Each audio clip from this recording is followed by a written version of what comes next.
play some cards.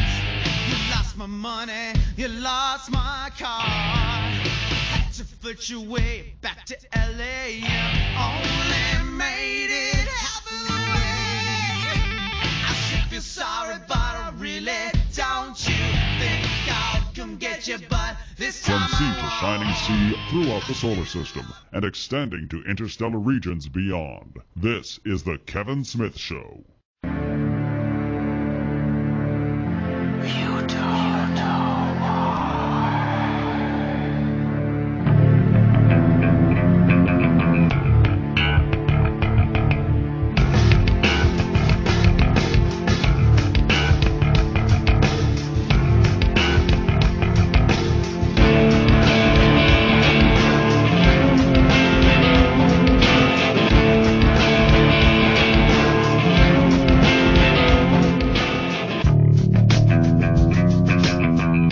Comments and views expressed on The Kevin Smith Show are those of the people that make them and do not necessarily reflect the views of Kevin Smith, The Kevin Smith Show, or its affiliates or sponsors.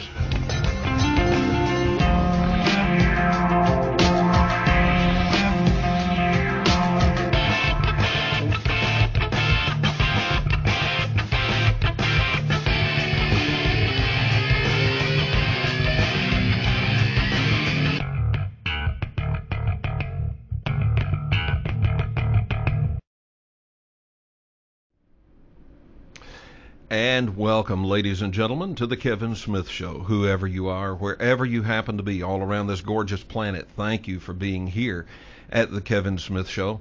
You know, there are millions and millions of other things you could be doing, but you chose to be here. And I want you to know I appreciate that. I'm here because you have a right to know, and because you matter. Because you matter, we publish the K-Files, our free newspaper. Well, not paper, newsletter. We email it out. And we just emailed the last edition out. In fact, just before showtime, the last batch of them started going out. We start that on Friday nights, late Friday night.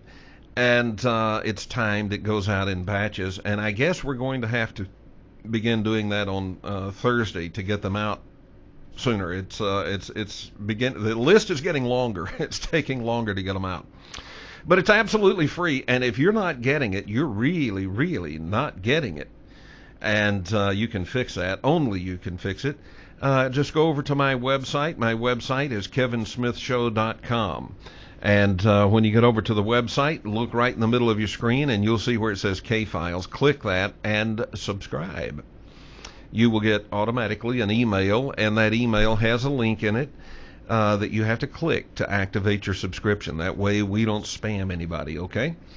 And so take care of that during the show tonight. You'll get the next edition. The K-Files comes out every 2 weeks. The Kevin Smith Show is 100% listener supported. Keep that in mind. We don't have big corporations buying advertising here. We don't have anybody. We don't sell advertising, and so it's listener supported. We've been listener supported for years, and we need your support.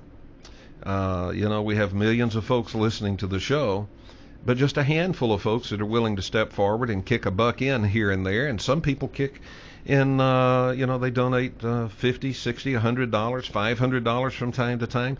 But if everybody were to donate each month $1 or $2, we'd be well. Everything would be fine. If everyone listening to the show right now supports the show at the same level you do, will we be here tomorrow? There's a donate button over on my website. If you got an extra $1 or $2 or $5 or $10 or whatever, help us out. We need it. Next week, I'll have to say this real fast. The plan is that I will be in Nashville starting next week, Nashville, Tennessee. I'll be there for 2 weeks, and I will be broadcasting from there. Okay? Now, we're going to be returning to the thrilling days of yesteryear when I broadcast from a laptop, so it may be a little bit interesting, but we're going to get it done. and we're going to have a good time. And hopefully I can show you some of the sights of Nashville and share with you some of the interesting people that I meet while I'm there. But the plan is, and it could change, but the plan is that I'll be in Nashville starting next week. That if it changes, that means I'll be here. But either way, Nashville or where I am right now, I'll be here on the air. We'll be back right after this with our guest this evening, John Ventre.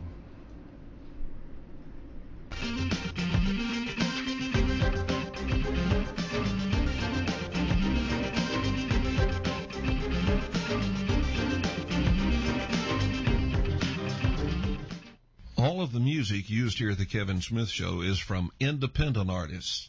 Most of it from independent artists at musicalley.com. Go over to musicalley.com. Check out thousands of artists and thousands of great independent tunes. musicalley.com.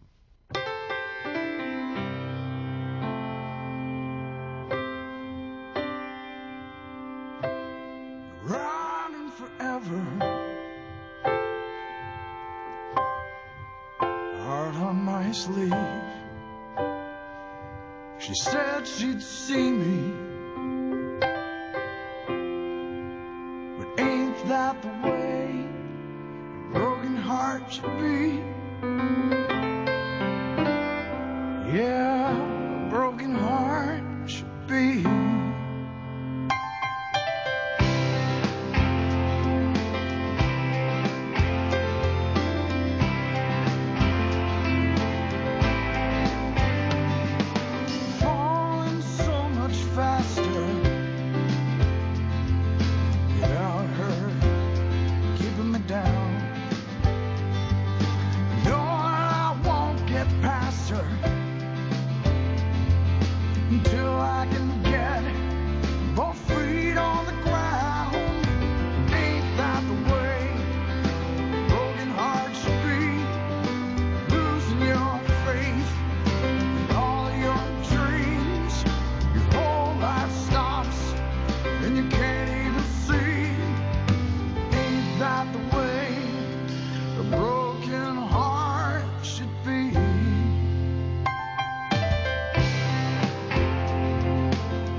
All right, welcome back to the Kevin Smith Show. As I said just before the break, my plans will be to leave either Friday night or Saturday and head on over to Nashville, Tennessee. And I'll be there for a couple of weeks if everything goes as planned. If it doesn't go as planned, I'll be right here doing what we do every night. And if it goes as planned, I'll be right there doing what we do every night. How about that? And so I'll be doing the show from there. Some of you have been around long enough to remember when I used to do the show from a laptop because I was traveling the world. And so the show originated from wherever my feet happened to be at the time. And it's fine. We may not be able to do as fancy a job with video as we do from the studio here, but we're going to try. And either way, we're going to have some great shows and some great guests, just like our guest tonight. Our guest tonight has been with us many times before. His name is John Ventre. You know him as a long-time UFO investigator. And we're delighted to have him back with us this evening. John, welcome back to the show. Thanks for having me on, Kevin. John, how many years have you been investigating UFOs? I think it's about 15 or 16. I think actually 16 that I've been with MUFON. Now you investigate not just MUFON cases, but you investigate some stuff on your own too, right? No, the UFOs, it's all through MUFON. As a matter of fact, yeah, I tell people that I want their cases to be put in through MUFON because I don't want anybody saying that the better cases are done outside of the system, because you get some strange people who say, well, if you get a good case, it's not in the system, you pull it out. No, every case has to be in the system, and as a matter of fact, I need to know where I'm sending my investigators because I don't want to send somebody somewhere and then there's no record of it. Yeah. So at least if they put it in the or MUFON.com, I know where I sent the person in case they don't come back. Well, they all come back, right? So far. So far. How many years have you been investigating? Yeah, I think it's 16 now. I've been the state director here in Pennsylvania. I don't know, probably 7 or 8 of those years, probably about half of it. And, I always seem to pick up other states. I've got Delaware, and then I also have Vermont, New Hampshire, Rhode Island, and Maine, which obviously I don't go up there. It's too far away, but I just kind of coordinate the cases and make sure they're being worked and completed. So how did you get in? I know your background is pretty much in security and corporate security, that sort of thing. How did you get into UFO investigation? Well, it was interesting. Back in, when was it, 95 and 96, UPS put me on, that's where I worked for UPS. They put me on this assignment for almost 2 years traveling the whole country. And it was really boring. I'm not a drinker. And, at night, what are you going to do in your hotel room? So I got this. I was down in Florida. I was in Boynton Beach. I got this urge to write. And I was always a writer in high school, good, expository writing. I always wanted to write a book. So I said, I want to write a science fiction book. But, what can I base it on? And I was thinking about, the year 2000, but it was already 96, So I said, let me research this Mayan calendar that, I've heard of, the end of the world, that type of stuff. But a funny thing happened on the way to the Mayan calendar was as I started researching, I ran into all these cultures that talked about star people, people from the star, people on flying shields, people on flying wings that they were visited, the Mayans, the Hopi, the Dogon, Alexander the Great, the Romans. They all had a story about people from the sky. So I said, I'm going to look into UFOs. So it was 97 to now, so that's 16 years. 97, I got involved in looking at UFOs. And then that's really, most people in this field, when you ask them, they say, oh, I loved it since I was a kid. Stan Gordon is a couple of miles away from me here in Pennsylvania, and he's been doing it since 10 years old. Well, I had no interest in UFOs. I was a Comic-Con horror magazine guy. I'd go to a Comic-Con horror thing, a zombie walk, before I looked at UFOs. I did like sci-fi movies and that type of stuff, but I didn't get involved until I was almost 40, 39-ish when I started writing that book, and I said, there's something to this, I got to look into it. But, Kevin, I think that my interest probably goes deeper than that. like a lot of people who don't know why they're doing this, but they seem to have this calling or urge to look into it. Yeah. Although there were so many people I've talked to that say I have no interest in it, but yet all of a sudden I got this interest, So I think it runs a little deeper than just curiosity from researching a book, Okay, so let's talk about that deeper reason. What is that? Yeah. Well, I've had a bunch of things happen, and I've never discussed this on the air with anyone. I did put it in my books that I just recently wrote. I retired a year ago, last April, and I wrote 2 books, UFOs over Pennsylvania, and another sci-fi book called Apophis 2029. Apophis is a real asteroid that's coming closer and closer to Earth. And in 2029, it just barely misses us. But again, I did a sci-fi story around that. But the UFOs of the PA is a legitimate, real book on UFOs. But what I did was I documented all of the strange things that have happened to me and my kids over the years. And so actually what I did was I printed that section out of my book. And for the first time, I really want to talk the paranormal. I've never done a paranormal show, never talked about the paranormal. I've always stuck with UFOs. But, I printed those pages out because there's a lot here, and I want to really run through it and see what you think or your listeners think, because I think there's something else going on here. And I'm going to just start chronologically and run through it, and then we can talk about what do we think's going on here. But like I said, I printed it from my book. So really the first thing that ever happened was I was probably about 5 years old, 4 or 5 years old, living in Brooklyn, New York, and it's a funny little story. You remember those little sand punching bags that would stand up when you knock them down? Yeah. Yeah. So I took a Frankenstein mask and I put it on one, and then I put it in my brother's bed, and I covered it with a sheet, and I kind of hid in the room. I always played pranks. So he thought I was in his bed. So he went over, he pulled the sheets off, get out of my bed. And this thing stood up and scared the crap out of him. I was a prankster. I would be the type of kid that would hide under the bed or in your closet and scare you. But so he told me he was going to get even with me, But a funny thing happened, though, was one night I was just laying in bed, and a pair of hands grabbed my feet. I was just laying in bed. It grabbed my feet. There was nobody there. I screamed. I was 5 years old at best, And so my mother comes in, and then my father and brother walk in. That's everybody. My sister hadn't been born yet. There was nobody else in the room. I told them what happened. My father, my mother looked under the bed, looked in the closet. I have no idea how that happened. But I know something grabbed my feet that day in my room. And it's funny, now as an adult, when I sleep, I will not hang an arm over the bed, a foot over the bed, anything like that. I kind of stay in the bed more in a fetal position than anything else. But it was that's kind of a stupid story, but it's really the start, because I don't know what grabbed my feet that time.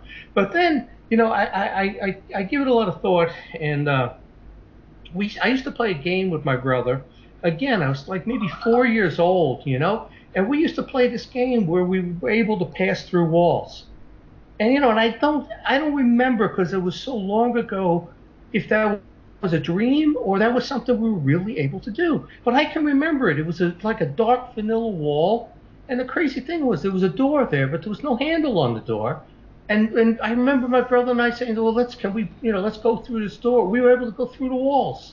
And I don't know if that was a dream, a game we were playing, but there were no pictures on the wall. But I have this vague, distant memory of being able to pass through walls as a little kid. And how old would you have been at that time? 4 to 5, max. Now, is your brother older than you, or is he younger? No, he's 3 years older than I am. Is he still living? Yeah.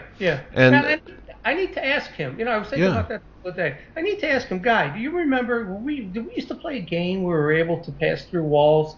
I know, I remember it.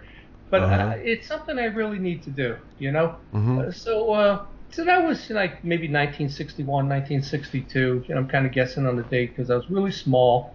And So then something strange happens in the summer of 1969. The Mets are winning the World Series and all of that, or they're winning the division, let's say, because it was summertime. It was probably July of '69. So I have an out-of-body experience, and all my life I thought that was just the soul leaving your body. That's what people said. You go to bed at night, your soul, can leave your body and float around and go places. And it was weird. It was about 4 nights in a row. I clearly remember it. I was about 12 years old, and I couldn't wait to go to bed for the sun to go down, 8:30, 9 o'clock, go to bed, because I remember being outside. I'd pull my shoulders back, push my chest out, and next thing you know, like Superman, I was flying above the houses. I could see the top of the trees, my neighbors' houses. And the cool thing was that every night I got further. I could go further down the neighborhood. I was in Richmond Hill, Queens living, and almost get to all the way to Liberty Avenue from where I lived. And I thought it was the coolest thing. But, it was maybe 4 or 5 nights that happened. And, at that time, it had not happened again. I also used to have this dream, 2 dreams. One was that I would die in the year 2039 at 82 years old. I don't know why I used to dream that 82 years old would be as long as I live. And, I'm really healthy, to be honest with you. I play racquetball 3 mornings a week, play volleyball, work out. I'm hoping I live longer than 82, but that was one dream. But the other dream I used to have was I used to have this dream of I was in a doorway, leaning against the doorway, and it was a beige brick wall, and I'm looking out into a cemetery. So I get transferred here to Pennsylvania in 1997 with my job, UPS, and I'm looking for houses, and I kind of go up in value because I'm not finding what I'm looking for. I go to this house that I'm in right now, and I go to the back door. She opens up the back door. I lean against the frame on the door. There's the beige brick wall. There's the cemetery in the distance.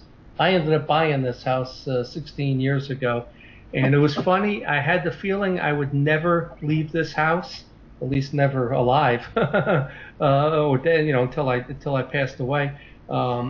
Twice at work, transfers came up for me to go to San Francisco back in '04 and New Jersey. I think it was in '06, and both times those transfers fell through, which was unbelievably unusual. UPS would transfer you every 3-4 years, 5 years. I spent 15 years here with UPS and didn't get transferred. And I told people, I know from that dream that I am never leaving this house. So why? What's the significance of the house? I don't know. It was in that dream. And when I came here and bought this house, when I opened the back door, there was the view I saw as a young kid of this beige brick wall and looking out into the cemetery. So, some of these things are maybe not that significant, but things progress as to...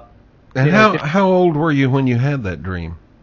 Those dreams, I think I was more like maybe 7 or 8 years old when I had those dreams. I kind of remember being in school because we cut those pictures out of Washington and Lincoln, on that black paper, their silhouette. So I might have been in 1st or 2nd grade. I might be 6 years old, 7 years old, whatever it was. But I was small when I used to have those dreams. But it struck me when I saw this house and the view that I saw the future as a young kid. And that was the house I was meant to buy, and here I am, 16 years later. So now things start to get what I'd say a little bit in the paranormal side. And, this first thing that happens now in 1971, so I'm probably about 14 years old at the time. But my grandmother is in the hospital in Queens, and we're living on Long Island. And one night I'm in my room, I'm just reading a book. The whole family went to visit her. I didn't go that time.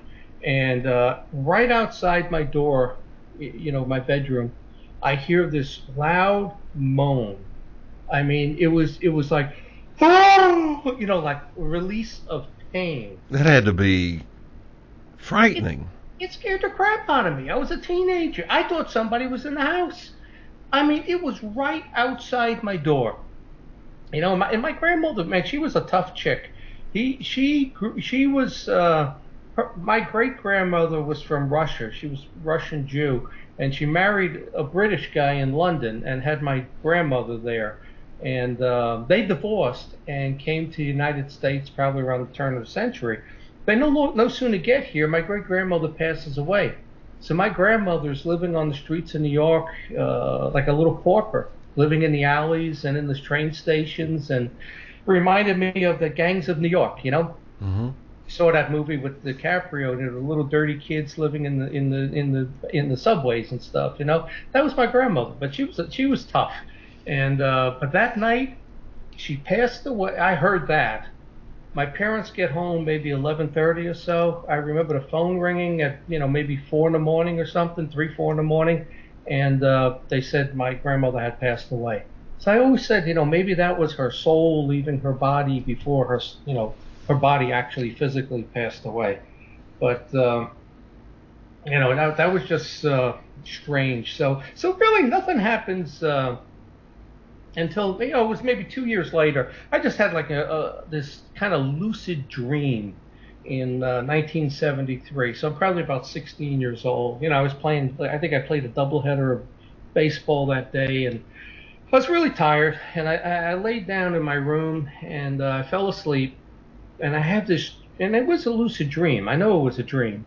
And I'm in my backyard, and they had one of those kind of like cellar doors on an angle that you lift up, and you go down about 10 flights of, 10 steps or whatever to the basement. Well, in my dream, I open up the door, and I go down the steps, but there's no basement there. There's a cave. So, and I know this is a dream. So I go down into this cave, and it kind of like wraps around. And I go down maybe like 3 levels, and I get down there maybe 3, 4 levels. It's really dark. I can feel this presence. Something else was down there, So I turn around and I decide to go back up, and I'm like running in slow motion. And this is a very typical description of, let's say, a dream, So I'm kind of running in slow motion. I can't, but this thing, there's a voice I hear like in the distance there that says, "Come back down, don't go up, come back down." And I can see the light, and I'm going up. And John, we have to step away for a break. Hold that thought, and let's pick up with that story right there. All right, folks, we'll be back right after this.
time to start a conversation. Just lit up in a fire. Went down to the waterfront.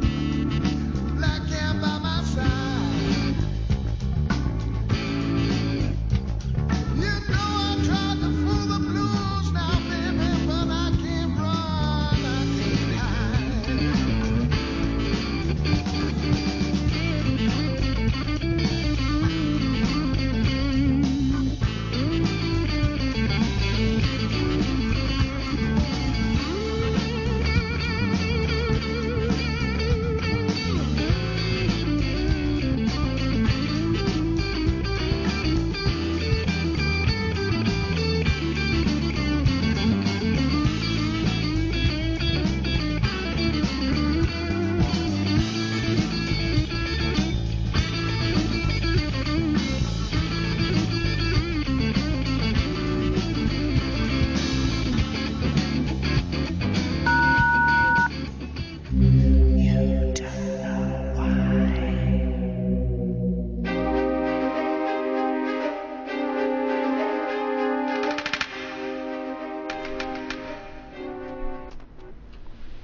Welcome back to the Kevin Smith Show, and my guest this evening, John Ventre.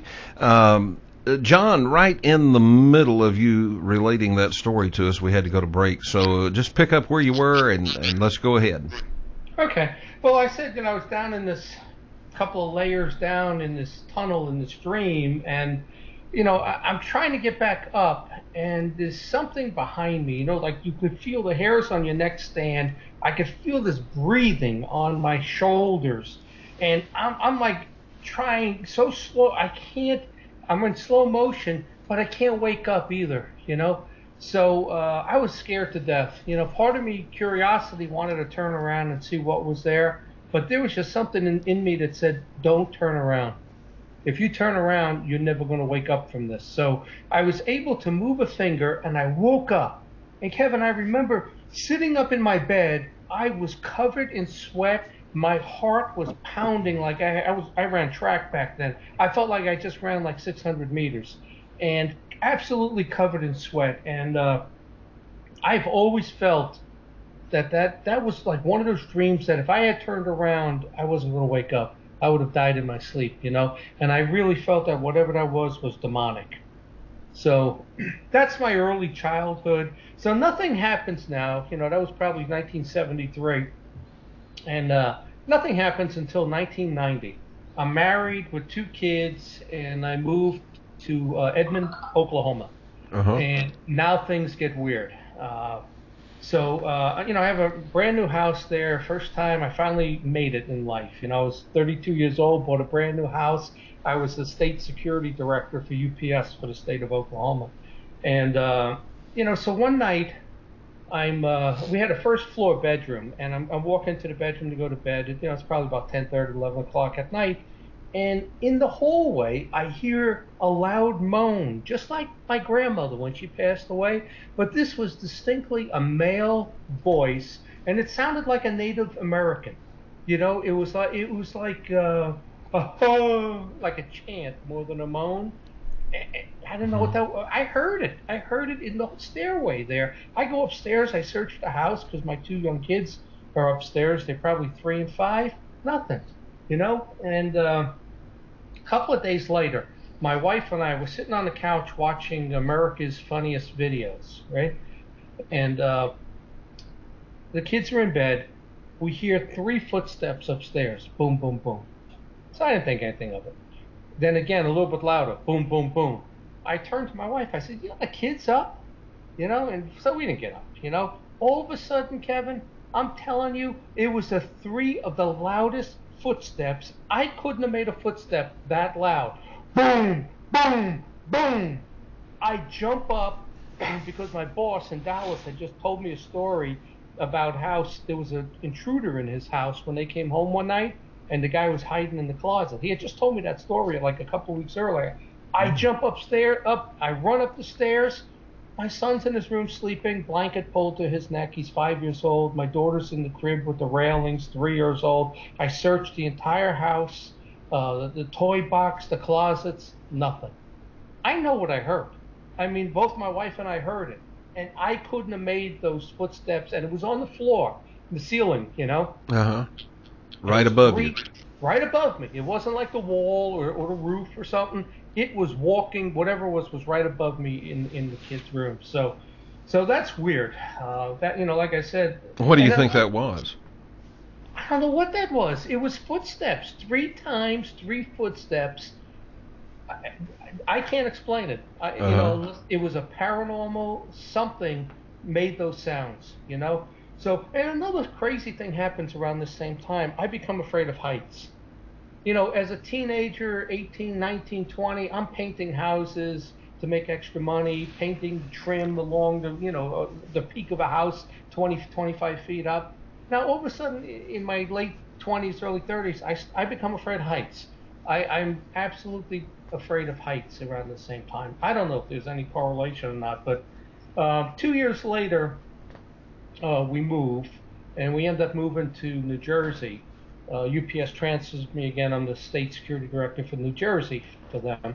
And strangest thing, everybody comes over to see the house. My parents, everybody's there, and the den, the garage, there's a door there into the garage. And I've been hearing these sounds the whole time, all week that we moved in. And my father's standing right next to me, and he says to me, "John, what's that noise?" I said, "Dad, all the moving boxes in the garage, they slide around. It's a very distinct sound of a box that might be 40, 50 pounds sitting in the garage on cement floor. You know that sound." Yeah. And that was exactly what it was.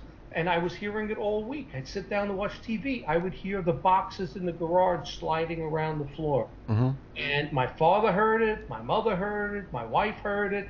Everybody in the room heard it. I have no idea what that was. I mean, I didn't go in the garage and draw chalk lines around the boxes or anything like that. It's a shame you didn't, because it might have been very revealing. Yeah, to see if it was moved or anything. But I thought about that afterwards. But, again, I know what I heard, and everybody heard it. Those boxes were sliding around the garage floor. So now, about 2 years later, my wife and I separate, so I move out. And this is a story my son told me years later when I started telling him about this and some of the different things that had happened. And he says to me, "Dad, I got to tell you," he says, "I would lay down in bed at night." We had a split level house, like 5 levels, Mm-hmm. He had the highest level, which was a creepy, dark room. And he said, "Dad, I would lay down at night," and he said, in the wall, there was a voice that said, "I'm going to get you." He said it was a kid, probably about my age. He said, I'd hear it, I'd lay down, there'd be a voice in the wall behind me. And he said it would scare the crap out of him. Then he said one morning he was brushing his teeth, and they had cats. I hated cats, but that's not why I got divorced. But they had a cat, and the cat was on the bathroom counter. My son said he's brushing his teeth, and all of a sudden he sees this like 3-foot tall creature or whatever it is with a lot of hair on it kind of run down the hallway right past the door. He says, "Dad, the cat turns and looks at it." The cat actually turned to look at it. My son saw it in the mirror. He said it scared the crap out of him. He said he jumped over the banister and landed in the living room. He was so afraid of what he saw. And there was something about that house. I don't know, the layout. It was a scary type house. Even the backyard. All thin, skinny trees. I don't think there was a tree back there that was more than 12 inches, width.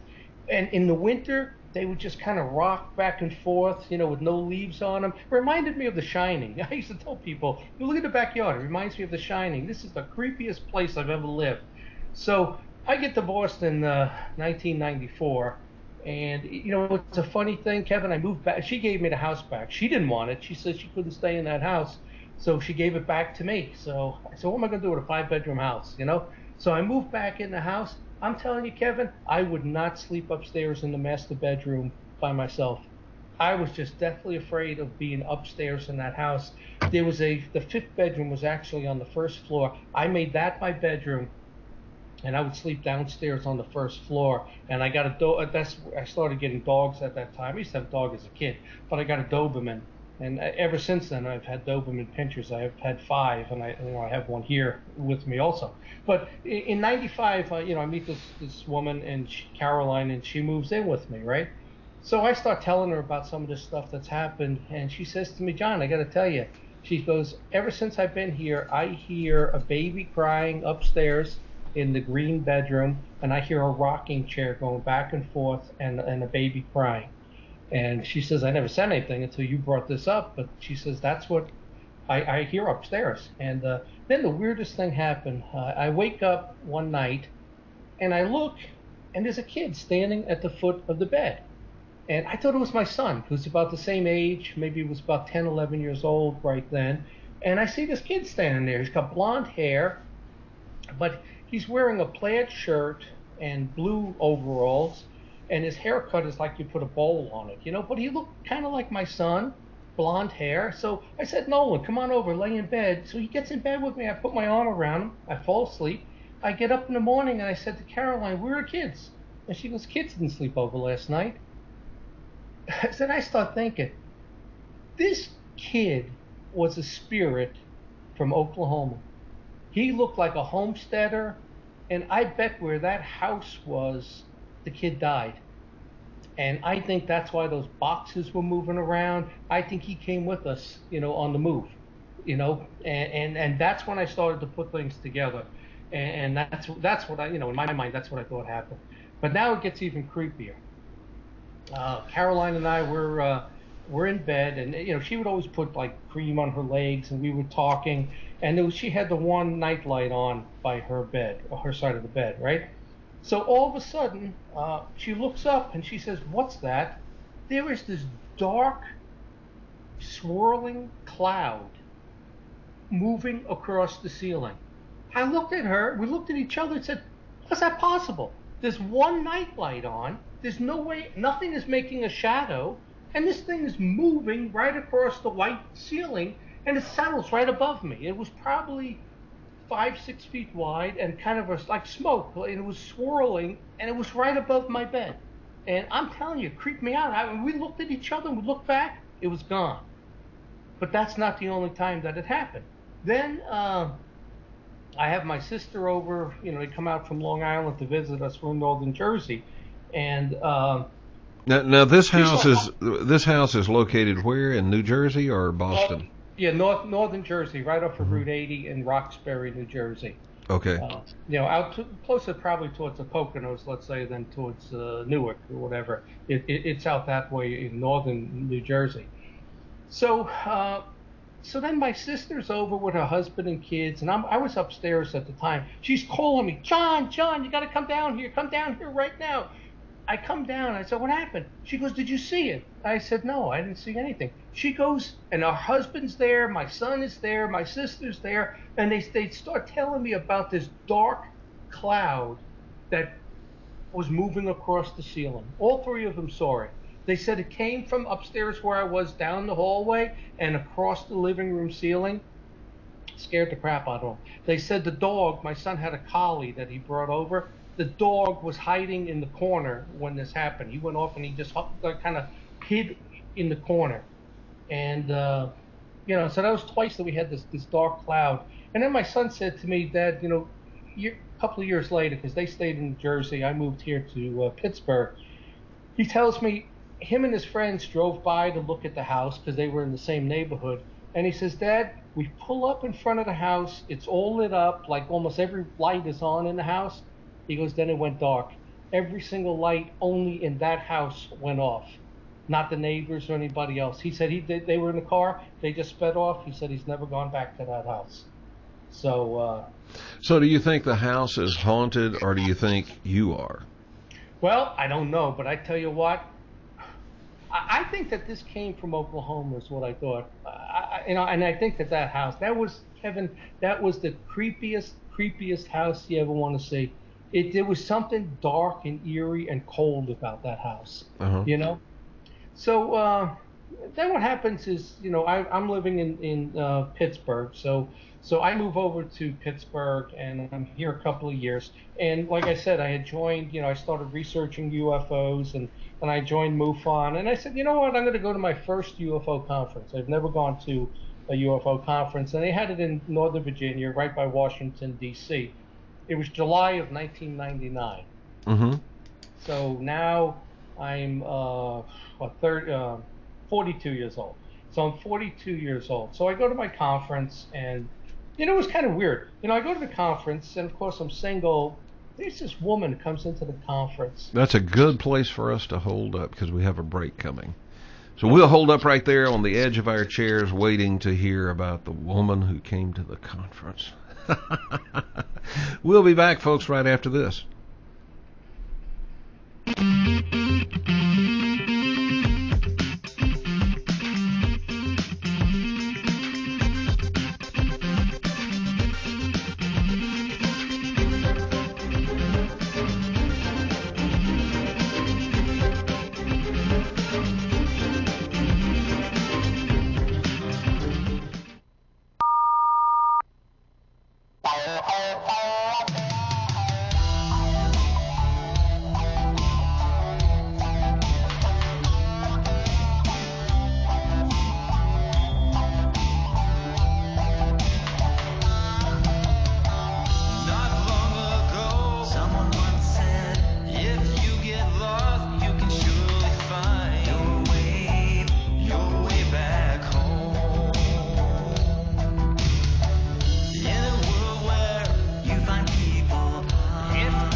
Welcome back to the Kevin Smith Show. This is the Kevin Smith, and my guest this evening, the John Ventre.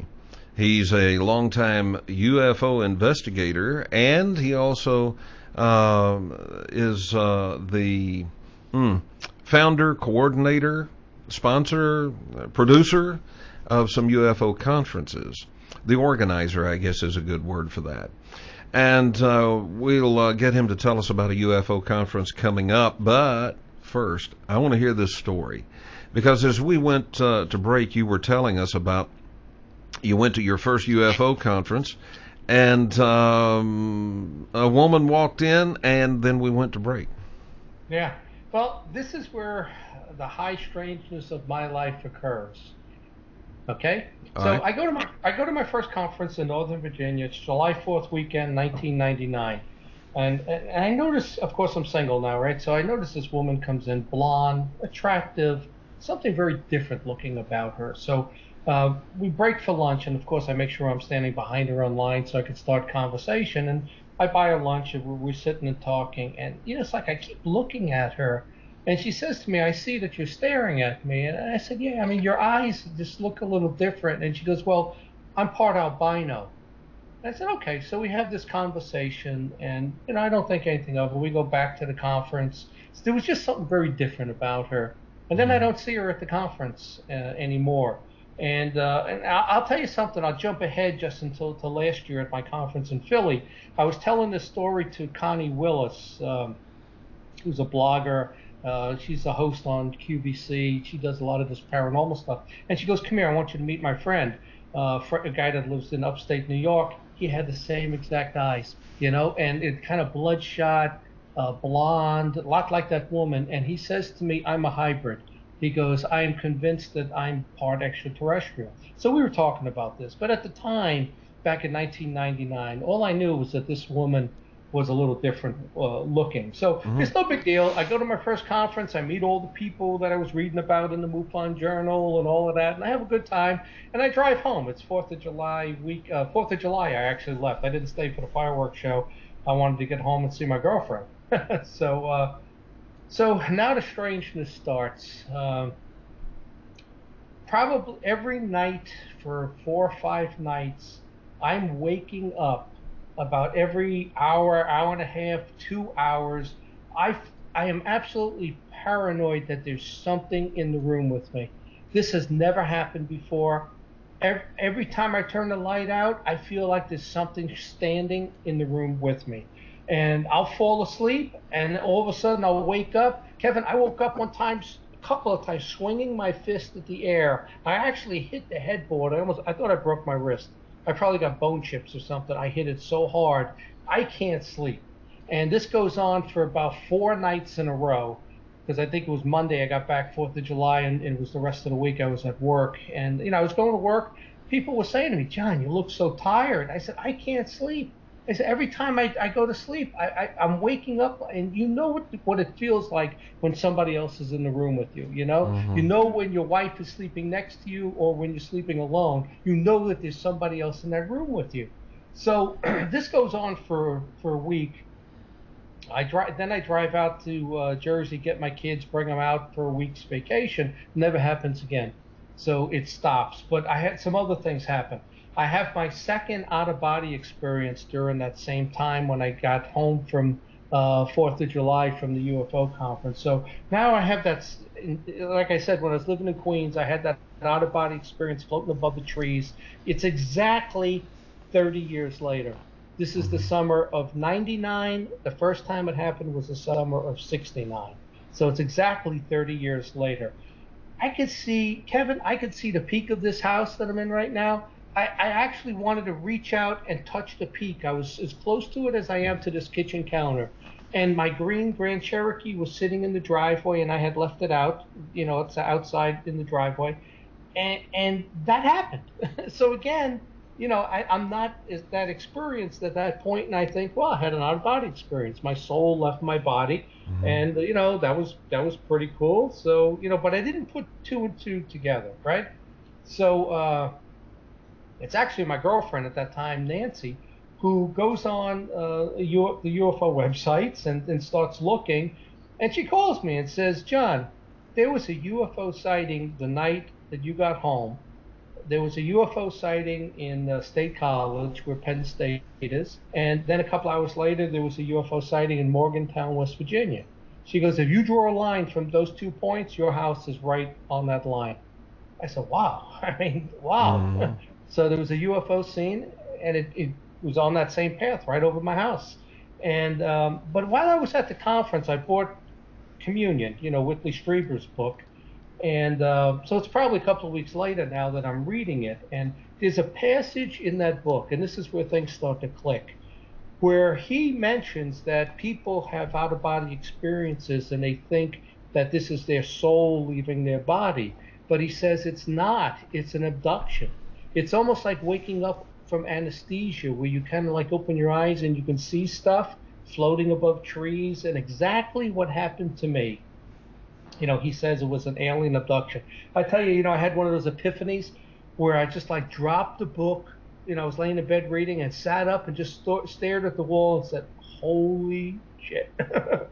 Holy Moses, and that's where things start to All right, so then is it possible, if this is a UFO abductee kind of situation, is it possible that some of the other stuff that you saw when you thought you were out of body or when you thought you were having dreams were also as a result of abductions? I wonder now. That's where I'm getting at. With this, I never really looked into it because I was working and had a really good high-level job, and and I didn't write this stuff until I sat down last year after retiring and said, let me document all of this and put it in chronological order. But another thing happens. I blow my nose. I just blew my nose one day around the same time. A little piece of metal came out. Kind of looked like a corner of a blade came out of my nose. And I looked at it and said, what the hell? A quarter of a blade? What do you mean? Like a piece of metal, like a scalpel, corner of a knife. A corner. Corner. And so it was basically triangular? Yeah, it was triangular, and it kind of looked like it was like the tip of a knife that blew out of my nose. And I look at it and said, what's that? So now I do one of my UFO conferences, a couple of years later here, and I got Dr. David Jacobs, and I picked him up at the airport, and I said, good, I got him in my car for about an hour. I'm going to grill him on this thing and tell him what happened, because I'm thinking this is an abduction now. So I tell him the story that I just told you, and, he says to me, you wear underwear when you go to bed. And he says, what type of underwear do you wear when you go to bed? And I said, well, David, I don't wear underwear, And he goes, I said, why would you ask me that? And he goes, because in abductions, people who wear briefs, sometimes they wake up and they're backwards. They're put back on and they're reversed. He says, boxers, maybe you can make that mistake with. Briefs, you don't make that mistake with. And he says in his regressive hypnosis, that was something that told him that something went on. You wake up and your underwear's backwards, I got asked one time by the TSA whether I was wearing boxers or briefs. Can you imagine? I can't imagine why they want to know that. I said, you just took an x-ray. You took 2 full-body x-rays. What did you see? Yeah. But anyway, I had no idea that was a factor in UFO investigations. Yeah, I didn't either. I didn't know what he was talking about. What do you do? What type of underwear do you wear when you go to bed? I said, "What, are you kidding me?" But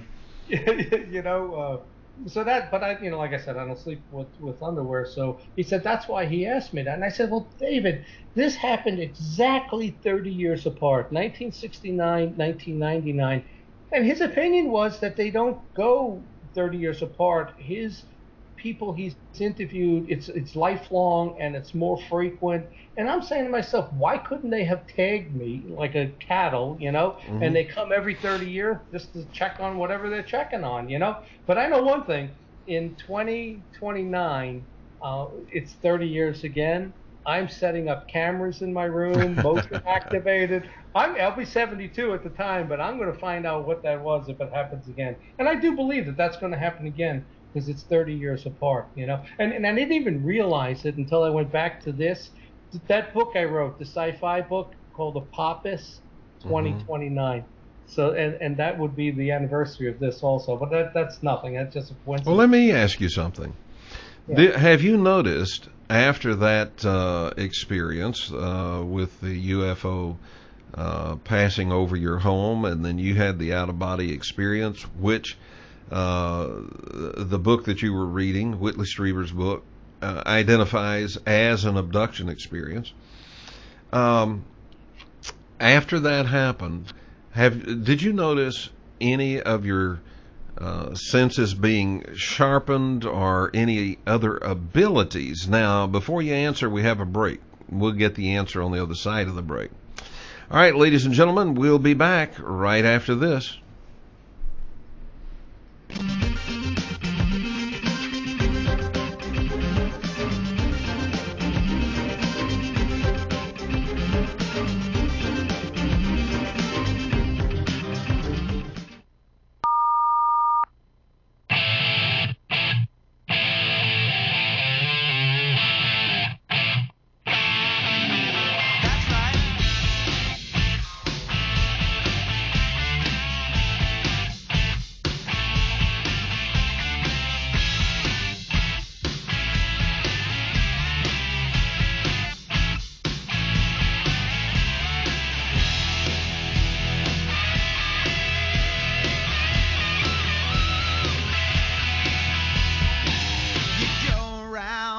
Telling lies, you hide the truth in your eyes. You never fooled me at all. You only fooled yourself. You spend my money like you got it made. You never had one bit of faith. I still love you, but you treat me wrong. So I pick up my guitar.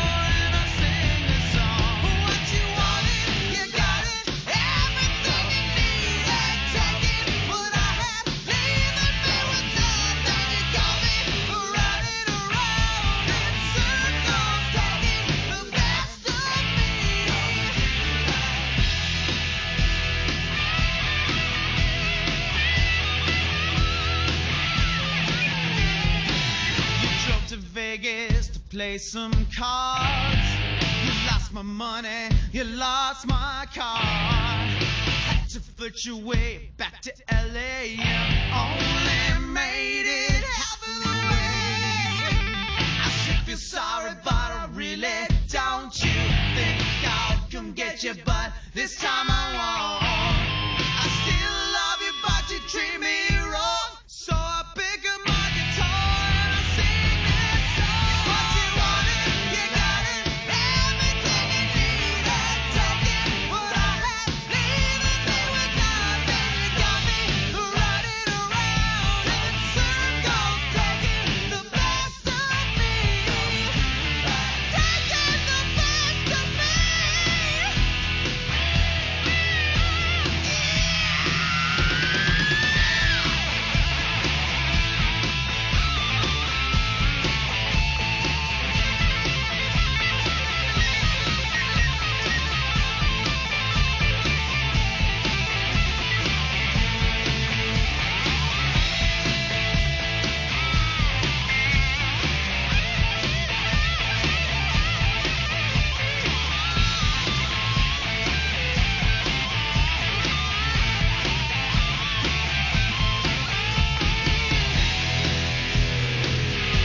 And welcome back to the Kevin Smith Show. This is Kevin Smith, and for those of you joining us just now in this second hour, welcome aboard. I'm glad you're here, and my sincere sympathy to you for whatever it is that kept you away from that first hour. My best and most sincere prayers, hopes, dreams, and wishes that you never suffer that trauma again.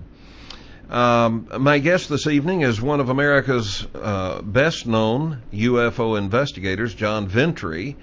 And we're getting a peek behind the scenes this evening into some of the really high strangeness, weirdness, some paranormal things happening all along during his life. And as we went away for break, I was addressing the story that you had told us about the UFO that passed over your home, and then you had what you thought was an out-of-body experience, and later identified it as being an abduction experience based on writings of Whitley Strieber. And I asked the question, after that experience, did you notice having any heightened abilities or different abilities or any heightened senses? Yeah, Kevin, nothing like that. I did suffer a medical problem out of the blue, erectile dysfunction, for 3 years. Right after this happened, and I'm not embarrassed to say it, for 3 years, I had ED, and I had to take Viagra. And it was like, and then as the memory of this thing faded and everything, boom, back, not a problem again for the last 12 years. So, you know, and I'm putting these all together, and it's like, why would that happen? I was a healthy male. I was dating an extremely attractive woman. We ended up breaking up, I think, and that was the reason. It didn't make any sense, you know. But there's more to this. There were 2 dreams. When I was waking up, swinging my arm at the air, and thinking something's in the room, there were 2 dreams that I was having at that time. And one was, I kept dreaming, and like I say, and this is a dream, I'm dreaming of, I see this large, kind of hairy creature standing next to my bed. That's my dream. And I think that's what I'm swinging my hand at. And, you know, and at that time, I didn't know about my son having that experience of that same thing running down the hallway that he sees pass by the bathroom door. So that's one. But the second dream that I had was even creepier. And I keep having this dream of this kid who's, you know, probably 7, 8 years old. He's got these bulging eyes. He's got kind of like a little bit of hair on his head, mostly bald. He had pointy ears and pointy elbows. I'm telling you, it looked like Popeye's forearms with that big elbow sticking out, the pointy elbow. And my dog is there. I got a 95-pound Doberman, and I'm standing there, and this kid keeps poking the dog in the ribs. And I keep saying, stop poking the dog. But I remember seeing the dog frozen. The dog was like stiff and frozen, not moving, you know, and this kid is poking and poking the dog in the ribs. And, you know, at the time I had just been new to MUFON and UFOs and all of that. But, you know, years later I'm questioning, is this some sort of a hybrid son that I had? You know, and is this an abduction? And how sure are you that this is a dream? I know it as a dream. I remember it at that time as every time I closed my eyes and fell asleep, it was a dream. But I remember it as a dream, but I don't know if it was a memory. I'm wondering if this isn't a memory that I'm thinking is a dream. So then, you know, well, let me tell you something really, really weird that happened right here. Okay, with 2 people that have been guests on this show. And the reason I'm telling you is it may fit your situation, and you may want to be alerted to this. I got a call one day from a guy that is as feet on the ground as you're going to find. And a family history that goes way back, I mean, all the way to the founding of this country and beyond, okay? This guy is as rock solid as you're going to get. He tells me about a really weird dream that he just had, just that morning. But as he's telling me in such detail, it couldn't possibly be a dream, because there's way, way too much detail, and it lasts for way too long. Okay? And I'm thinking to myself, I don't think this is a dream. So he describes for me being taken somewhere off planet in this dream. And he describes the base, and he describes things in detail, and colors and air conditions, atmospheric conditions, and who was there, and what were people doing, and what were they writing with, and everybody was writing with on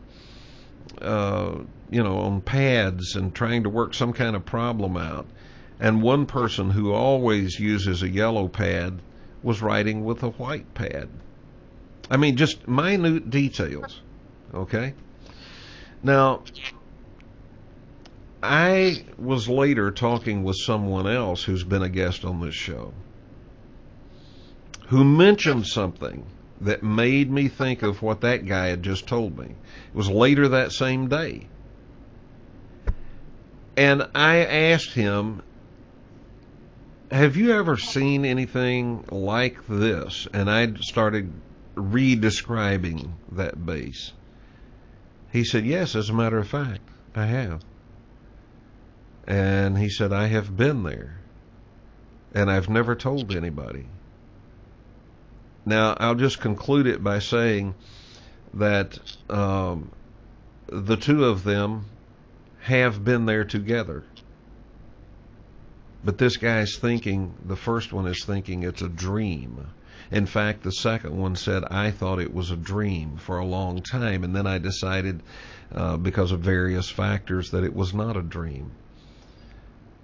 So it's possible that what you're thinking of as dreams and what you're remembering as a dream might not be. That's what I'm thinking, Kevin. I mean, at the time, I thought these were dreams. And but they don't last a long period of time like you just described. They're more of faded and flashes of memory, like this thing with the kid. It lasted 5, 6, 7, 8 seconds. The thing standing next to the bed, a couple of seconds. It's almost like as if you opened your eyes, saw it, and then you close your eyes again. But then as time went on, and I got a little better at this because I had just joined, MUFON. I was a young investigator. I come across some questions that you ask abductees. There's 8 questions, and Chris Augustine actually gave me this. He's a guy that he's in my book actually, and has spoken at my conferences. He's from Philly. But question 1 is, did you have missing time? And my answer is no, or at least not that I know of, right? Have you ever seen a flash of light? Not at this time, but we're going to get to it. That happened a couple of years later. Do you have any memories of flying? Yes. Do you have any dreams of beings? Yes. Have you ever seen a UFO? No. Do you have any sort of social consciousness about the environment and that type of stuff that all of a sudden developed? My answer would be no. I mean, to a lesser extent. I'm a normal human being. I don't pollute. I don't do things I shouldn't do. But there isn't all of a sudden social consciousness that I developed, Do you feel like you got some sort of mission or task to be completed? I've always felt that way. I've always felt that there's something important I'm supposed to do. And I even at work, I was one of the youngest state security directors at 29 years old. And I never felt I did what I was supposed to do. I was always successful. Everything I've done turns to gold. At least that's what my bosses used to tell me. But I still feel that there's something really important that I need to do. And then the last question would be, have you ever awoken at night startled? And the answer is yes. That's happened a couple of times. And in this 1999 case that I'm telling you, that all happened. So that 1999 to me is the pivotal thing that's happened. But that's not the end.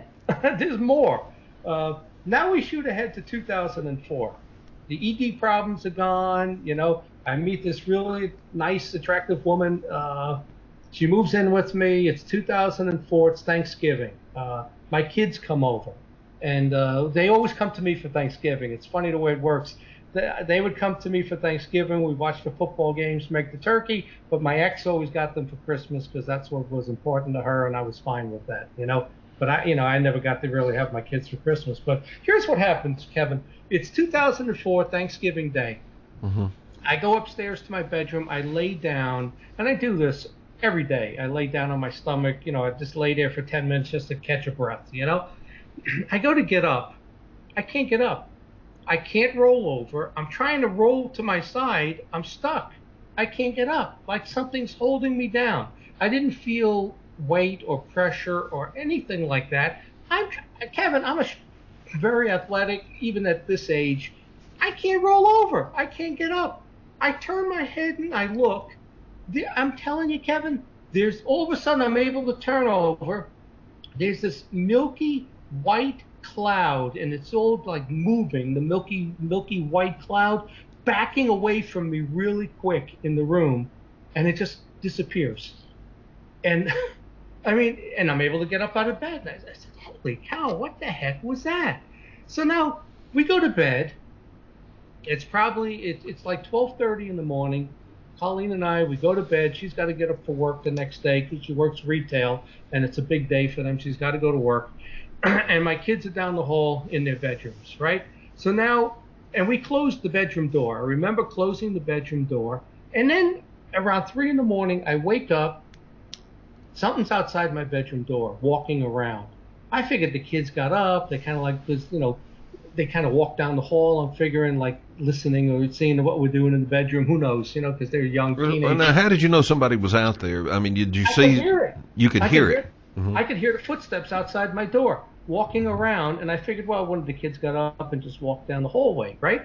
So shuffling their feet is what it felt like, And so I didn't think anything of it. So I go to sleep. My girlfriend gets up in the morning, takes her shower, leaves for work at about 8:30 in the morning. Then I get up because I got to make breakfast for the kids. I go into the bathroom to brush my teeth, and I look at the mirror, Kevin. There's 2 arm handprints on the mirror. This is a big mirror in the bathroom. I look at it and I say, what is that? The bedroom door was closed. Nobody was in this room but Colleen and I. And I'm looking at the mirror, Kevin, and there's 2, like you put your elbows on the glass in your hands and pressed, and there's 2 from elbow to fingertip against the glass. The only thing is, the forearms, Kevin, are the 2 bones of your forearm. It's not solid. You can see it's 2 bones. The hands have 6 fingers on it. Kevin, I'm telling you the truth. I look at it, and then I measure it. And I measure my own hand from fingertip to elbow. It's 3 inches longer than my own hand, my elbow to fingertip. And I'm saying, that would make this, whatever made it, 7 feet tall, because I'm 6 feet tall, and if you add 3 inches, plus it's not my whole arm length, I'm figuring it's about a foot taller. And so I measure it. Then I try to put my own elbows and hands, and I can't do it because it starts at the top of the mirror and comes down. I can't do it unless I crawl onto the counter and do it. So I know that nobody else was in the room except my son and I. And I left it there till my girlfriend came home, and she had the idea. She takes her makeup with a little brush and dusts it with her makeup. Mm-hmm. So now I got a latent print on the mirror. 6 fingers and the bones, 2 bones of the forearm on both. I take my camera and I take a picture of it. I still have that picture, Kevin, showing it on there. So I grabbed my kids. I grabbed my son because he was older. And, and I show it to him. And he goes, Dad, I says, I didn't do it. I said, nobody could have done it. I brushed my teeth at night. It wasn't there. Colleen got up. I got up after her, and it's there. It doesn't make any sense. So I tell him, and I said, and Nolan, what were you doing up at 3 in the morning outside my door? Kevin, you got to see the look on his face. He goes, Dad, that wasn't me.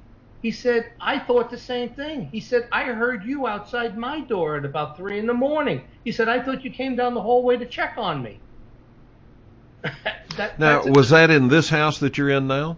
Yeah, this is in the Pittsburgh house, the Pennsylvania house.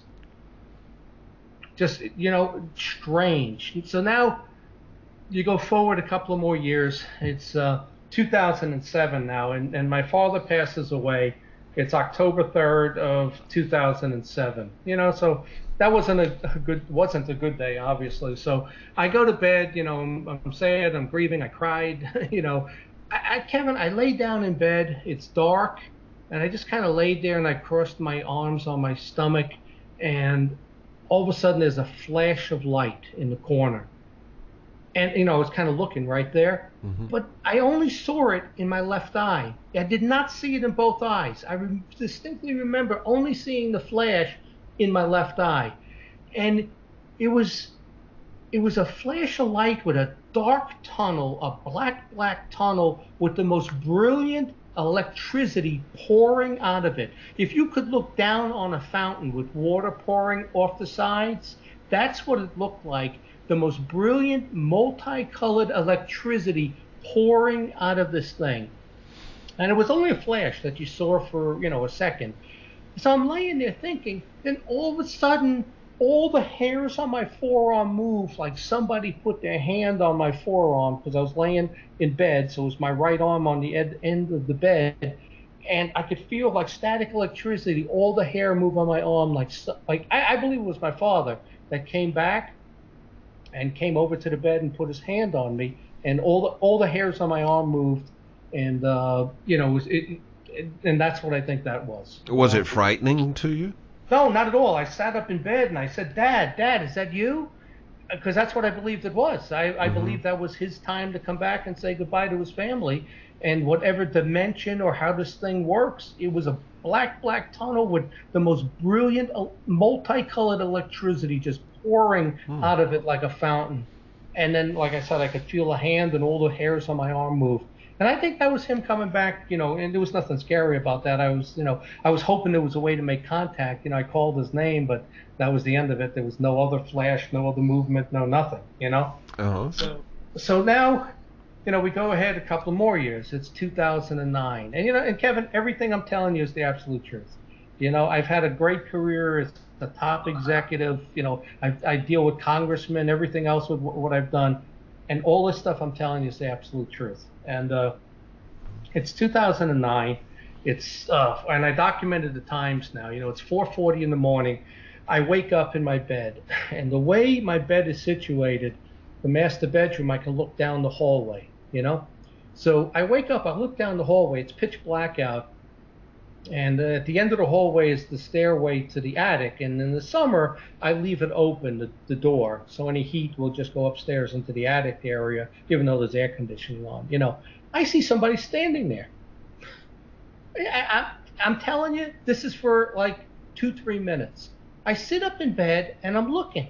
There is a man standing there at the end of the hallway, tall, probably over 6 feet tall, almost the whole length size of the doorway, very, very skinny, long arms, like a square head, very thin waist, and the attic light is on, so I can see him. It's like upstairs, the light is on. I could see him standing in the doorway.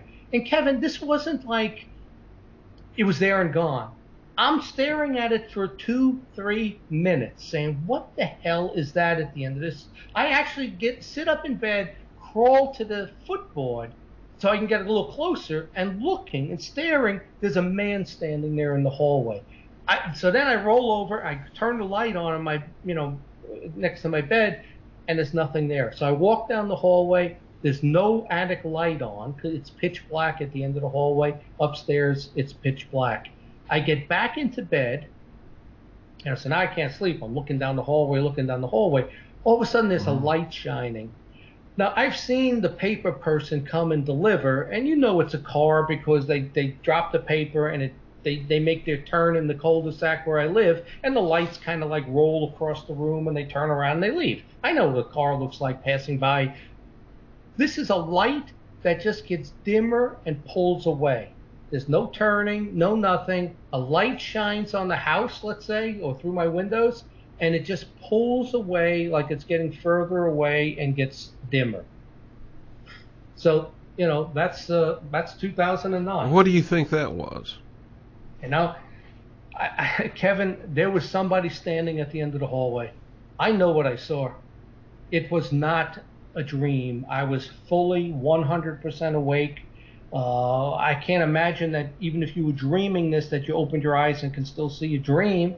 and it lasted for a couple of minutes. Like I said, I crawled to the foot of the bed to look down the hallway because this thing. I rubbed my eyes. I opened, shut, closed my eyes, rubbed my eyes. There's a man standing at the end of the hallway with a light coming down from the attic area that silhouetted him, and I could see him standing there. Could you tell how he was dressed?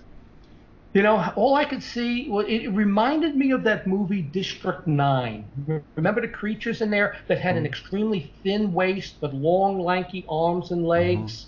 It struck me how long the arms were and how thin the waist was, like an 18-inch waist, standing 6'4", 6'6", with really long arms, but a square head like wearing a helmet.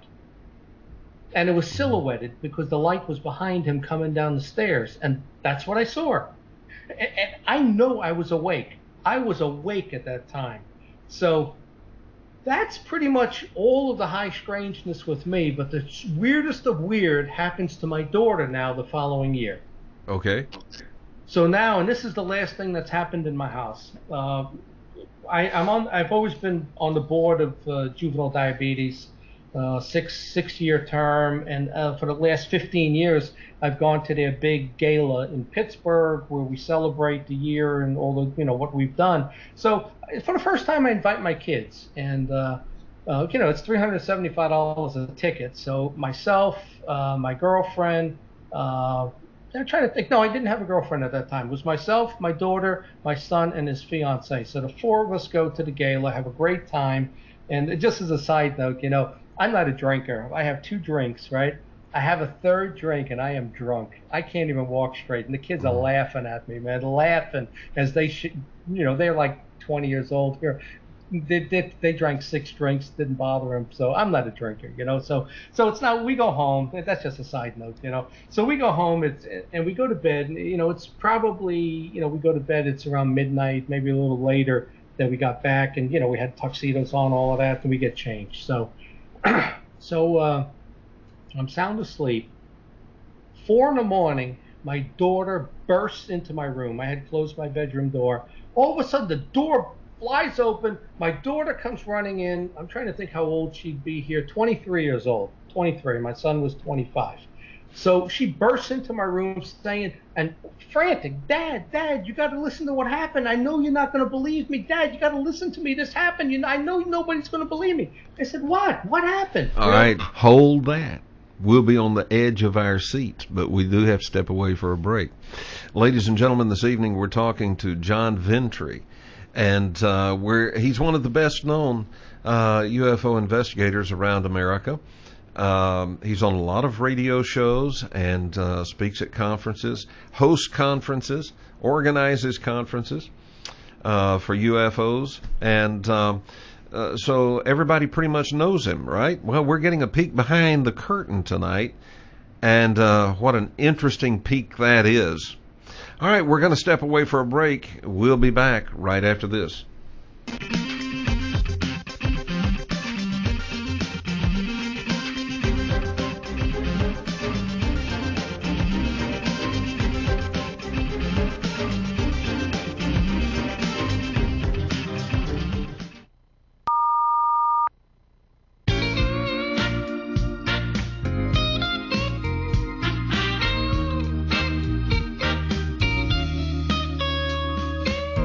It's 4 o'clock in the morning.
And welcome back to the Kevin Smith Show.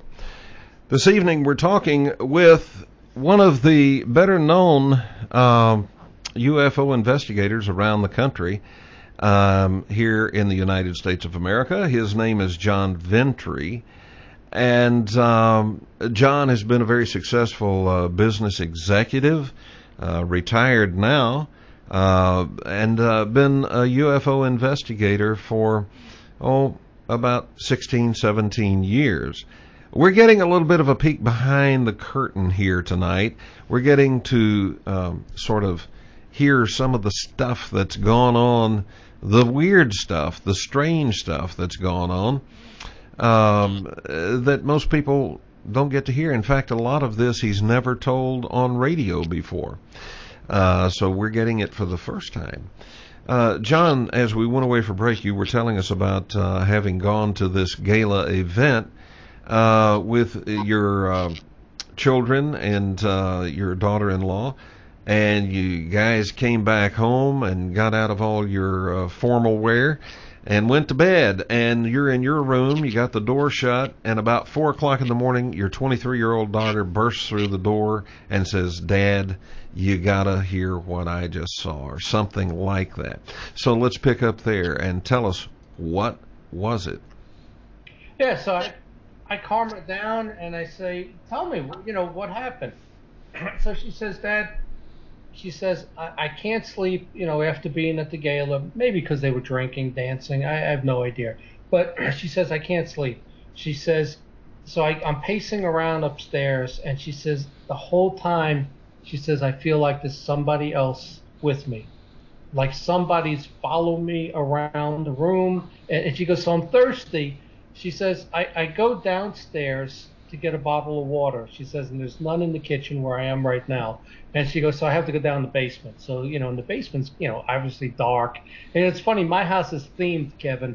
Every room's a different theme. I have an Egyptian room, a Japanese room, a sports room. But my basement is all sci-fi, Bigfoot, UFOs. It's a creepy thing, But that's where I keep it. All my sci-fi stuff is downstairs, little models, statues, stuff like that. So she goes downstairs. She goes, "Dad, I'm down there. I get a bottle of water." She goes, "I can feel something like standing right behind me. Everywhere I go in the house, I feel like there's somebody walking next to me, So she says, "It's the basement, and that's creepy to start with." She goes, I ran up the 2 flights of stairs back into my room, and she says she turned her bedroom light on, and she laid down, and she goes, this is probably about 3:30 in the morning now.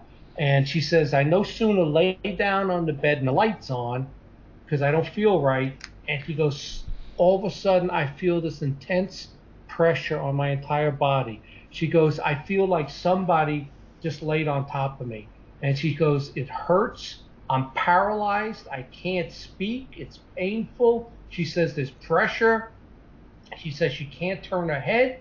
She says her head actually feels like it's going to explode. She says she has trouble breathing, like there's weight on her chest. Her ears are ringing, and then she hears in her head all these voices, like a crowded room of people talking. And she says the weird thing is that this happens, and then she hears a voice say, when you're done with her, I want to try out the other 2. And Kevin, this is why I know she didn't make this up. Nobody would word it that way. It's almost like, you want to drive my Jaguar, I'll drive your Mercedes, It's like she says, when you're done with her, I want to try out the other 2. And that means they're referring to my son and his fiance in their bedroom. So she says, Dad, that happens. She says, then it kind of pulls out of her body. She's laying there like petrified, says, what was that? And it happens again. She says right afterwards, she's wide awake. It's not one of those where you're waking up from a dream like the dream I had as a 16-year-old. She says she's wide awake. It happens again. She can't speak. She can't breathe. She can't move. And she says, she feels like she's being held down. This time the voices in her head are very low, like it's a crowded room. She feels like she's suffocating. She says she looks up. There's this dark shadow, like the ones I saw in New Jersey in the house, above her bed, kind of circling and swirling around like a whirlpool. And she says she's able to move her eyes and look at the mirror on the dresser. She sees the shape of a man standing in the doorway, like a shadow, a dark shadow of a man silhouetted there, standing in the doorway. So she's petrified. She says, almost like me that time where she's trying to move a hand or an arm, and it pulls out of her. And she says she's laying there, but there's this guy standing in the doorway. So she's like afraid. She says, Dad, all of a sudden I just threw the sheets off of me, the blanket, and I bolted down the hallway to your room, and that's when she burst into my room. So she tells me the story. So I said, all right, let's go down the hallway and wake your brother up. So we go over, knock on his door. My son and his girlfriend wake up, and we start telling them what just happened to her. And I'm telling you, Kevin, you got to see the look on my future daughter-in-law's face.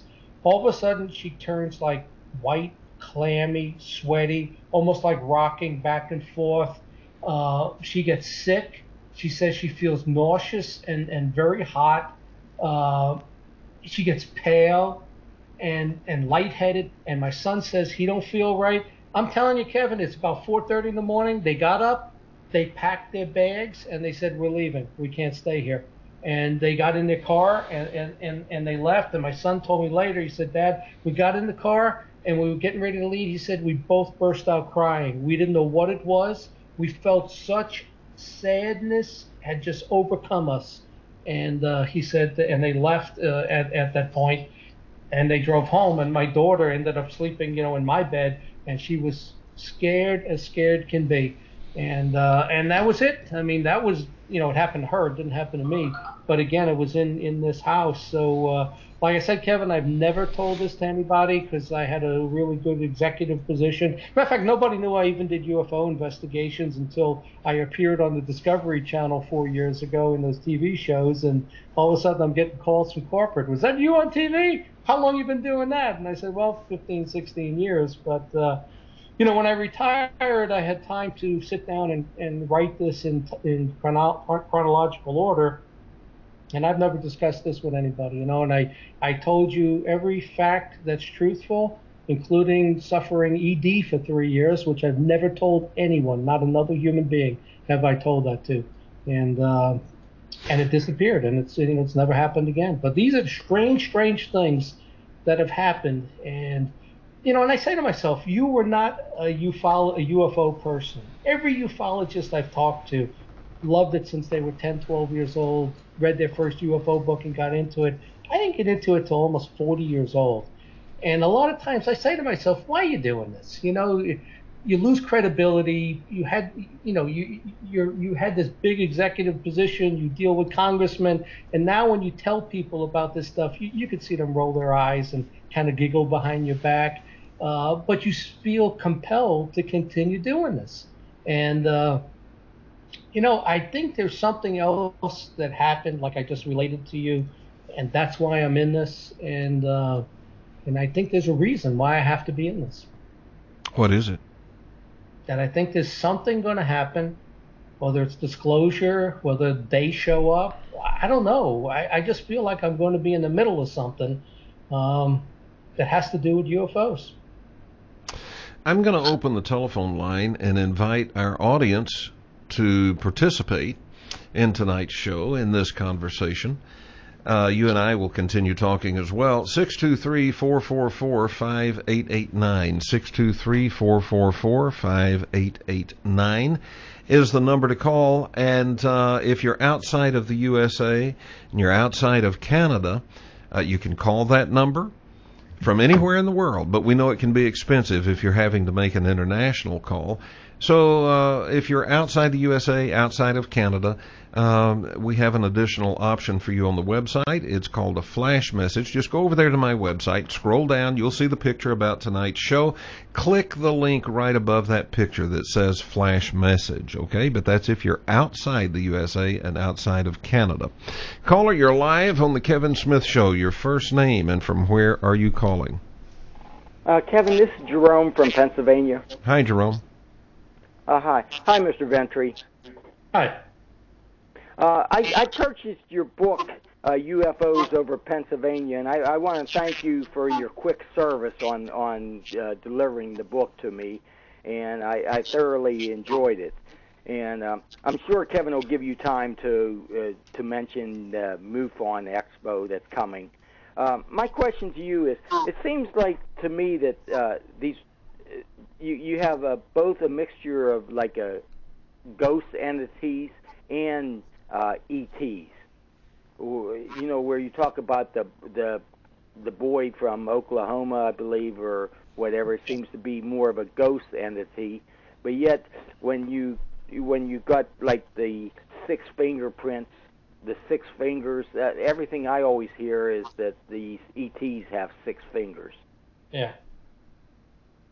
Well, you know, Jerome, I give this a lot of thought, and I'm a real logical person. And, you know, if you've ever seen my presentations, I present them very logically, like I'm doing a presentation at work. And, you know, you watch these TV shows with Michio Kaku, and, you know, they talk about the universe, and, you know, they have a string theory of physics, let's say. So I'm looking at, you know, I've had all this paranormal stuff happen to me. I've never seen a UFO, although I've had these other things that lead me to believe there may have been an abduction.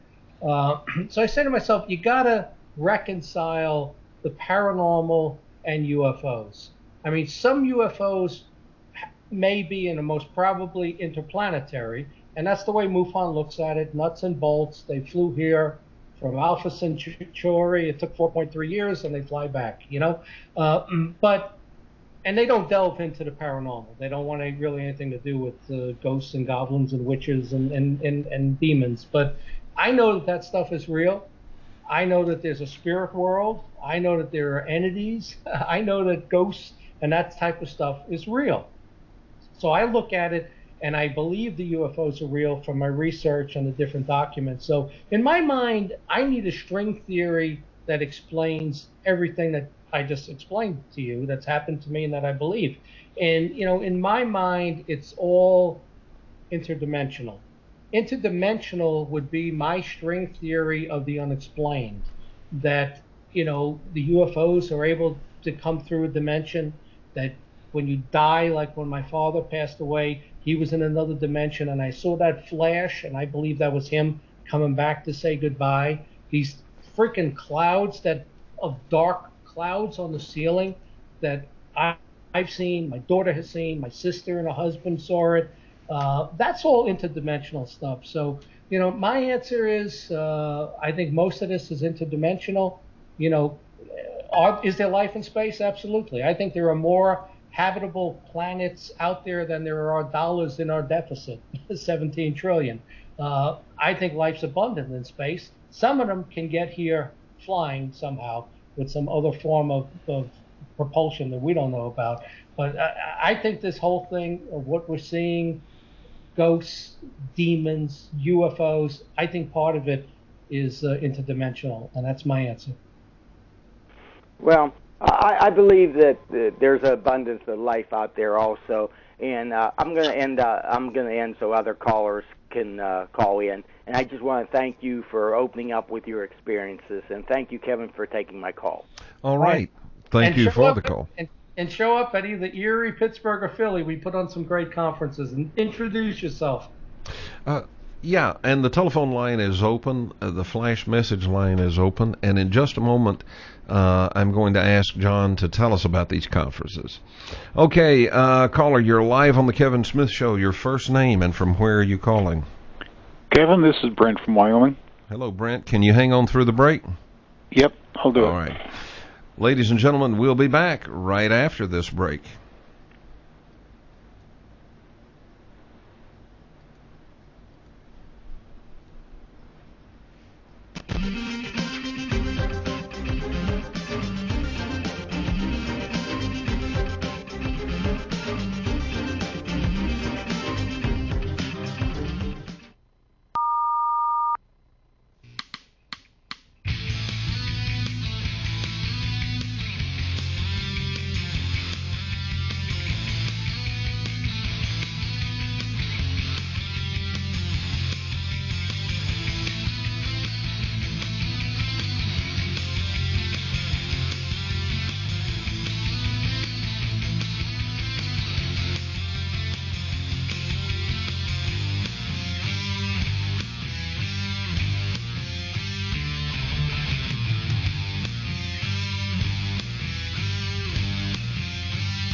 All right, welcome back to the Kevin Smith Show. My guest this evening is John Ventre. On the telephone with me is Brent from Wyoming, and we are on final approach. That means we only have a few minutes left in tonight's show. Brent, we had to cut you off right after you told us who you were, so the floor is yours. Okay, John, I'm going to ask you a question about hypnosis.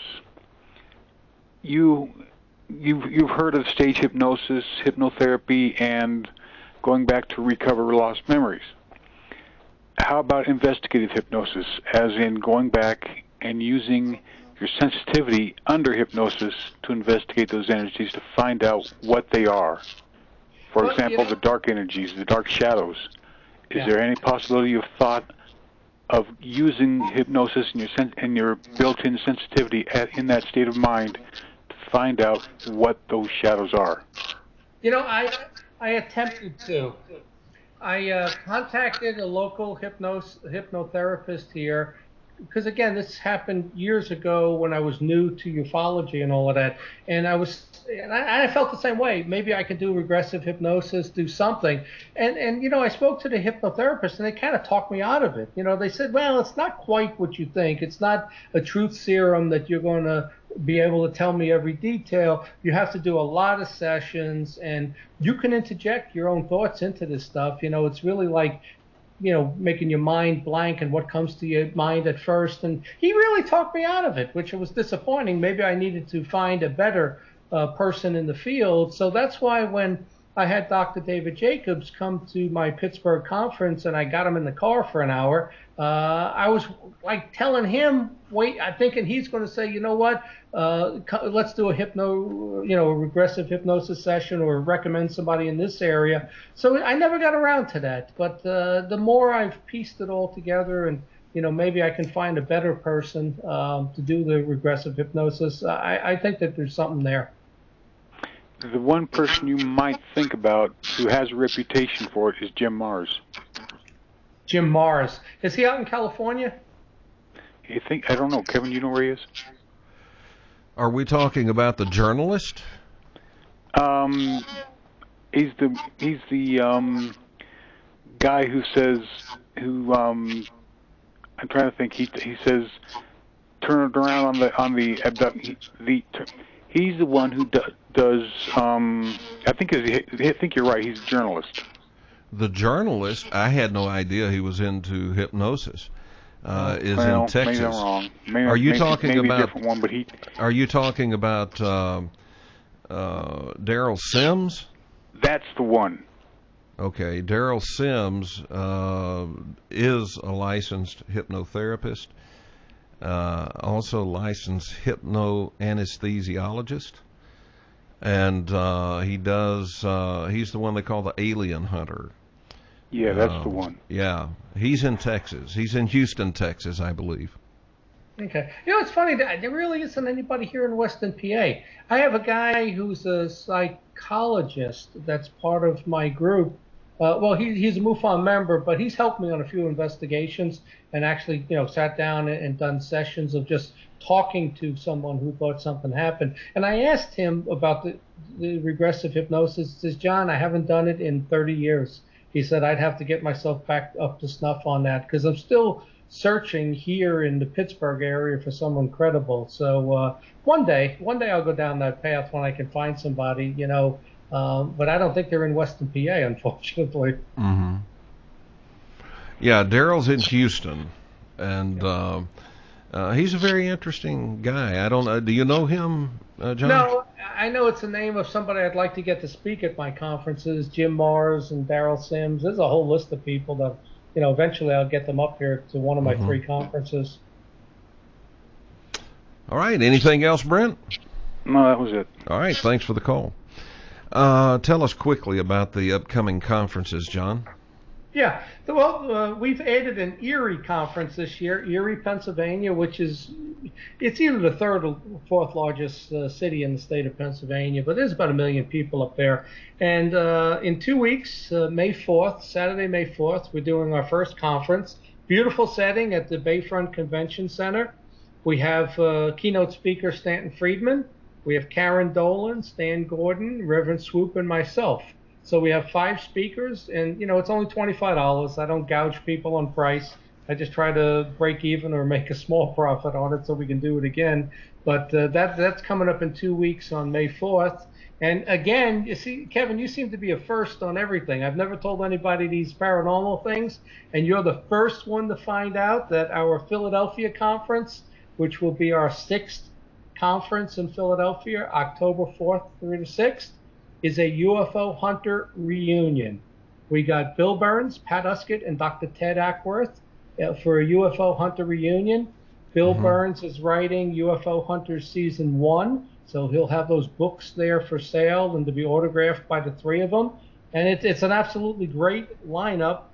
Besides the 3 UFO hunters, there's Travis Walton, Tom Carey, Richard Lang, John Maberry, Nick Redfern, Anthony Sanchez, myself, Mike Melton, Bill Weber from MUFON, and Antonio Paris.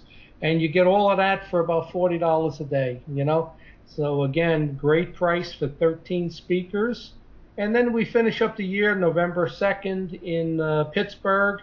We have Kathy Martin, Linda Moulton Howe, Stan Gordon and myself, and Michael Lee Hill, speaking about Lake Erie UFO. So all of that stuff is at MUFONPA.com, the 3 conferences.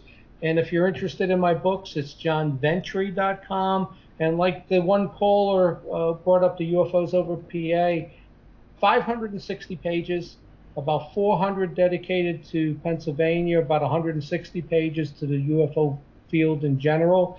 And I believe it's one of the best UFO books out there because I've put everything I know about this subject, which is extensive, into that book. I even got position statements from about 30 ufologists of what they believe, where it comes from, and there's a section on position statements. So great book. And if you like sci-fi, I got my Apophis 2029. Asteroid hits the Earth, and there's a UFO ending to it. So I like to write the sci-fi stuff and write everything the way I think it will be or could be. Well, that's a great plot. We've got about, a minute and a half left here before I have to start bringing things in for a landing. Any chance that the novel, the fiction, is going to make its way into a movie? Well, I wish it would, Kevin. I think that this book, especially when you read the ending to it, is one of those wow factors that people would just say unbelievable. Because you don't expect it, and especially the ending. It's a great storyline. I wish somebody, or I could meet somebody that would read it and turn it into a manuscript. I think it has movie potential all over it. I just did the title song for a feature film out in Hollywood. If that turns into a movie, I want to write your title song. All right, sounds good. Sounds good.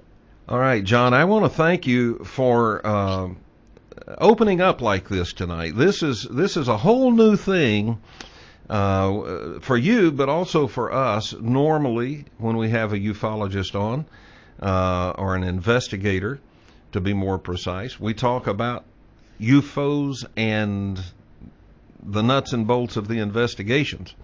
But this has been very, very interesting to get a peek behind the curtain and see what's going on in the life of one of America's best-known UFO investigators. Hey, let me give you another piece of firsts. Okay, it has to be quick. Yeah, I got information today. Mm-hmm. History Channel is going to do a MUFON-based TV show, and I'm in it. Weekly series. Congratulations. Congratulations. And again, thanks for being with us. Ladies and gentlemen, we are out of time. John, stay on the line with me for a moment, if you will. Ladies and gentlemen, John Ventre. Where else are you going to get stuff like this? Right here at the Kevin Smith Show. That's the place. And remember, we're listener supported. If you like what we do here, we need to be able to keep doing it. And in order for that to happen, we need you to stand with us financially. Click the donate button and help us out. We need it. My friends call me Steel Eye. My enemies do too. You may call me whatever you wish to call me. Just keep coming back again and again and again. Until next time, so long, everybody.